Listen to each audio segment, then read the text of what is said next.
नमस्कार दोस्तों, आप लोगों के बीच में फिर से ला दिए हैं एक और प्यारा सा छठ देवी गीत। जी हाँ दोस्तों, आपको बता दें कि सुपरस्टार सिंगर चंदन चंचल का, जी हाँ दोस्तों, आपको बता दें कि साथ में शिल्पी राज सुपरस्टार गायिका के साथ। जी हाँ दोस्तों, आपको लोगों के बीच में जो न्यूज़ सॉन्ग आए हैं चंदन चंचल का, उस सॉन्ग का नाम है सुगा गिरहे मुरझाई। जी हाँ दोस्तों, एक बार फिर से सुनिए, सुरगा गिरहे मुरझाई। जी हाँ दोस्तों, आपको बता दें कि चंदन चंचल के साथ में सुपरस्टार गायिका फीमेल सिंगर शिल्पी राज का, दोनों कलाकारों को एक बार फिर से सुपरहिट जोड़ी के साथ यह सॉन्ग अपने आप में धमाल कमाल और बवाल मचाने वाला है। जी हाँ दोस्तों, हमारे पब्लिक न्यूज चैनल में आप पहली बार विजिट करें तो चैनल को सब्सक्राइब करें, साथ ही बेल आइकन को प्रेस कर लास्ट वीडियो तक बने। तो जी हाँ दोस्तों, बात करें चंदन चंचल का जो न्यूज़ सॉन्ग आया है, ये भी सॉन्ग आज ही के डेट में यानी 7 नवंबर 6 बजे में आउट हो चुका है। जी हाँ दोस्तों, आपको बता दें कि इस प्यार से सॉन्ग के राइटर हैं शक्ति सोना जी और म्यूजिक डायरेक्टर हैं मुकेश सहनी जी। जी हाँ दोस्तों, बता दें कि सॉन्ग अपने आप में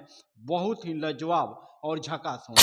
तो दोस्तों, आपको बता दें कि इस वीडियो सॉन्ग में चंदन चंचल के साथ यानी फीट की है एक्ट्रेस सौम्या पोखरेल जी। जी हाँ दोस्तों, सौम्या पोखरेल की खूबसूरती तरह से इसमें दोनों कलाकारों को गजब के एक्टिंग, गजब का माता रानी की पूजे सामग्री में, पूजा अर्चना में जुटे हुए हैं। जी हाँ दोस्तों, आपको बता दें कैसे माता रानी के छठ पर्व को लेकर तैयारी करते हुए एक दूसरे के साथ दे रहे हैं। जी हाँ दोस्तों, आपको बता दें कि यह सॉन्ग अपने आप में बहुत ही ब्लास्ट होने वाला है। तो दोस्तों, हमारा प्रयास रहेगा कि आप लोगों के बीच में एक से बढ़कर एक सॉन्ग लाएं। तब तक फिर से मिलते हैं हम अगले वीडियो में। जय हिंद।